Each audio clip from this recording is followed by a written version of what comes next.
If you are looking for a plastic-free, eco-friendly bottle brush, this is the one. I've had it for about 5 years now and use it on a regular basis, and it has held up remarkably well. As you can see, I have lost a couple bristles here as I pull on it, but for the most part, I can push that really quite hard and only a little bit comes off. So it has really held up. And this is, again, after so many years of use, I am surprised it has held up as well as it has and will continue to clean my bottles wonderfully.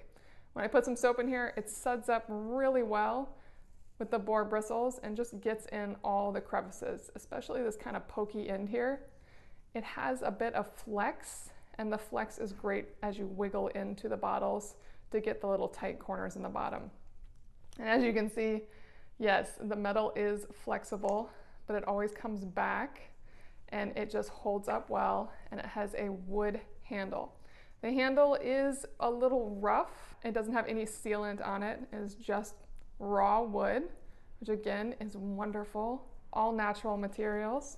And yes, when I want to clean a bottle, just stick it in, spin it around, and thanks to that flexibility, I know it's getting all the parts of the bottle and cleaning it out wonderfully every time. Of course, I will then rinse it to get out any of these bristles, any of the soap I put in there, but it takes all the dirt and debris away with it as well. A great bottle brush that has already lasted me for many years, and at this point, I expect it to last me many more years to come.